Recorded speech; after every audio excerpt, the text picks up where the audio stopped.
je sais pas, je me tâte franchement. Vous êtes une chochotte en fait. Non, je suis censé. Ça ne va pas vous tuer. Qu'est-ce que vous en savez? J'ose même pas y toucher, c'est tellement... Étrange. Ouais, c'est très dérangeant. Écoutez, on nous a demandé de le faire, alors il va falloir y aller. Mackay compte sur nous. Je sais pas si... Mais qu'est-ce que vous foutez? Je suis désolé, c'est trop immonde pour moi. J'ai essayé de le convaincre, docteur. Convaincre mon cul. Elle est aussi dégoûtée que moi. Putain, mais je vous demande juste d'appliquer une compresse sur la gorge de ce pauvre soldat qui est en train de crever. C'est pas sorcier, merde.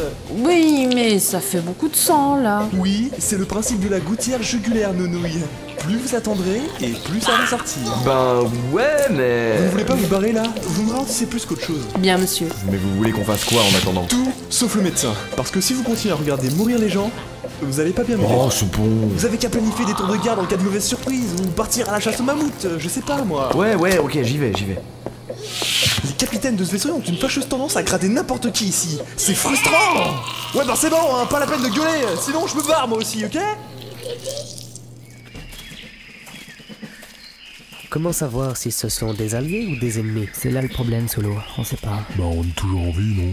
C'est déjà pas mal. Ah oui, vous avez raison, Spock. Moi j'ai toujours adoré la tortue de toute manière. Vous devriez arrêter de marmonner. Nous avons l'impression que vous complotez dans notre dos.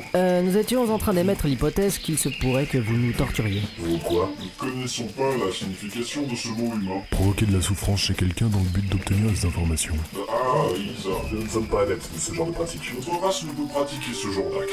Comment ça? Nous ne sommes pas comme vous autres. Une fois notre apparence physique détruite, nous renaissons en un nouveau corps. Tout en gardant notre même conscience. Comment ça, vous parlez d'une vie éternelle? Notre existence est liée au flux. Nous agissons par ce même flux. Vous parlez d'une conscience unique? Non, le flux diffère de la conscience unique des essaims. Le flux est le porteur de vie, un flot incessant de souvenirs et d'informations. Ah oui, il me semble avoir lu quelque chose comme ça à la faculté de la STA. Ce que vous appelez le flux, c'est un être vivant en fait. À part entière. Il guide notre existence, il est nous et nous sommes lui, tout en ayant nos consciences propres. Le flux a soif de savoir et nous lui apportons. C'est assez incroyable. Il y a un problème, Vasco?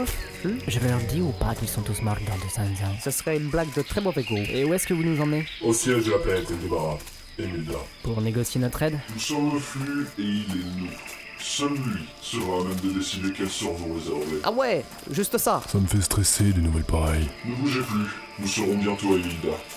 Excusez-moi, mais nous sommes toujours en pleine jungle. La forêt recouvre la totalité de la planète, étranger.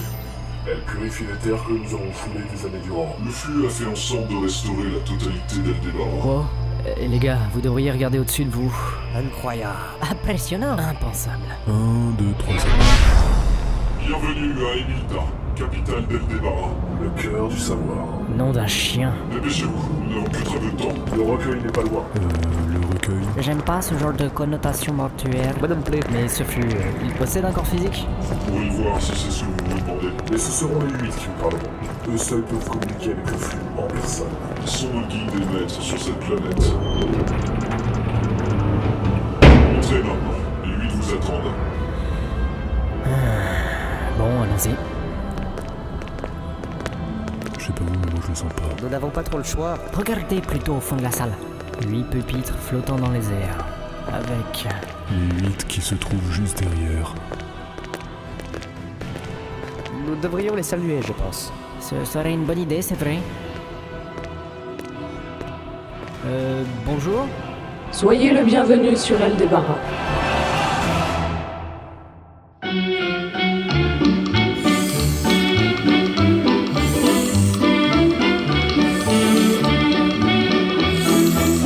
Allez, venez, Milord, maman,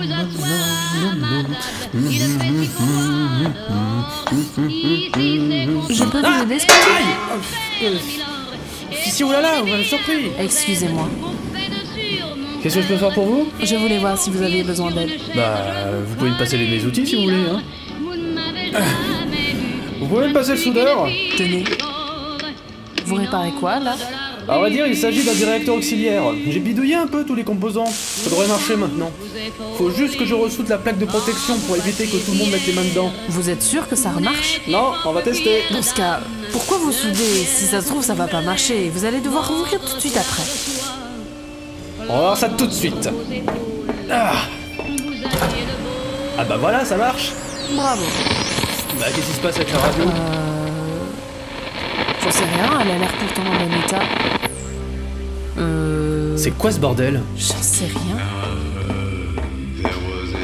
Elle a l'air en parfait état cette radio. À moins que... Johnson! Vous êtes sûr de vous là, Johnson? Oui, ça va marcher. Ouais, vous vous faites vraiment chier en fait. Oui.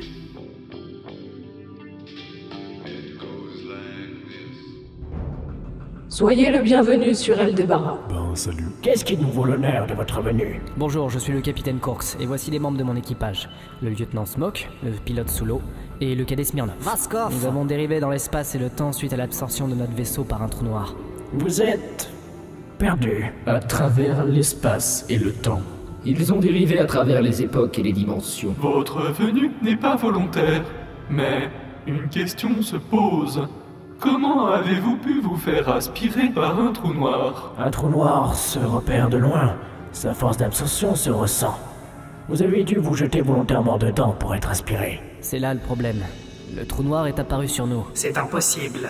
La création ne peut se faire aussi rapidement. C'est aussi ce que nous pensions. De quelle époque venez-vous? 200 ans après votre date stellaire. Et de quel système solaire? Nous nous trouvions dans le système Héraclès au moment de l'absorption. Nous revenions d'une mission de sauvetage sur un vaisseau amiral de la Startuck Agency. La mission s'est soldée par un échec. Il y a eu une contamination à bord du vaisseau. Nous avons été forcés de le détruire. Nous revenions vers la base de Starfleet quand le trou noir est apparu. Il est apparu sur vous? Ouais. Peut-être existe-t-il une arme dans le futur capable de créer des trous noirs? Il faudrait une immense avancée technologique pour permettre une telle monstruosité. Votre situation est extrêmement troublante, capitaine Corks. Qu'attendez-vous de notre part? Tout ce que nous désirons, c'est trouver un moyen de retourner dans notre époque. Mais pour cela, nous avons besoin de réparer notre vaisseau en premier lieu. Les dégâts que nous avons subis durant le voyage temporel sont trop grands pour que nous puissions décoller. Nous n'avons visiblement aucune raison de ne pas vous aider. Cependant, nous avons nous aussi nos propres préoccupations. Nous allons donc vous faire une proposition, équipage du futur. Notre aide contre la vôtre. Qu'en dites-vous? Vous nous donnez quelques instants pour qu'on en parle très vite fait? Je sais pas pour vous, mais ça sent pas bon. Je sais, mais nous n'avons pas trop le choix. On peut repartir juste avec les composants qu'il y a à bord de la PME. Pas besoin d'aide extérieure.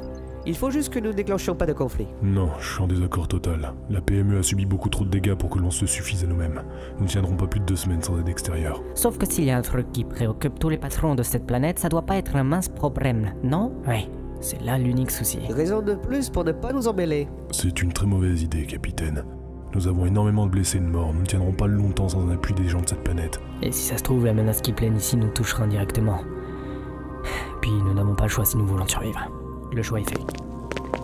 Nous acceptons. Vous avez fait le bon choix, capitaine. Mais il faudra agir vite. Nous avons beaucoup de blessés. Cela ne peuvent pas attendre davantage. Nous ferons amener toutes les ressources nécessaires pour vous aider, capitaine. Maintenant, vous pourriez nous expliquer quelles sont vos préoccupations. Nous sommes victimes d'une grande trahison. Le chef de nos explorateurs, le voyageur Cleese, s'est retourné contre nous suite à une expédition. Nous ignorons ce qu'il a rencontré.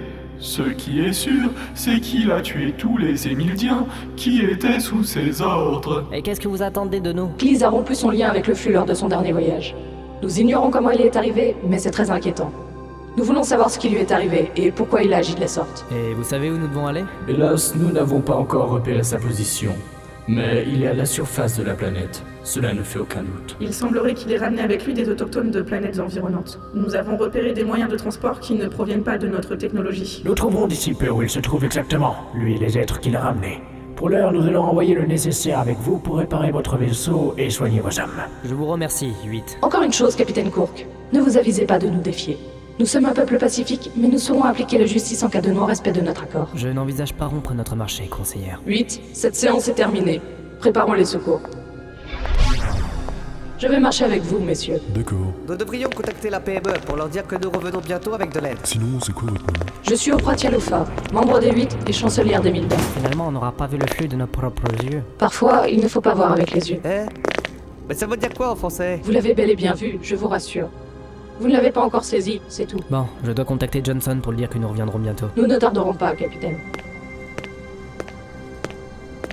Johnson, ici Corks, vous me recevez? Ici le sergent Johnson, je vous écoute, capitaine. Nous avons rencontré les habitants de la planète. Il y a énormément de choses dont il faut que je vous informe. Mais sachez d'abord que nous revenons vers la PME avec de l'aide. Ah, c'est une très bonne nouvelle, capitaine. Vous serez là d'ici combien de temps à peu près?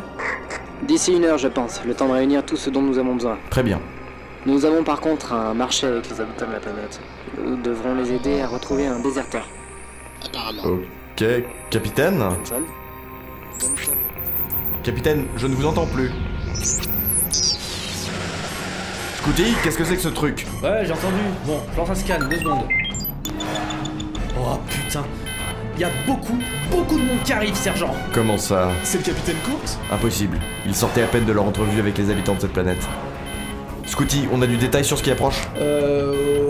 Ouais, je crois pas qu'il soit très gentil. Encore plus de détails? Ben, il y a des soldats armés, des tanks, des armes à énergie plasmique et encore plein de petits points rouges de partout sur le radar de la PME. Ça vous va comme détail? Ok. On prépare toutes les défenses. Je crois que ça va chier.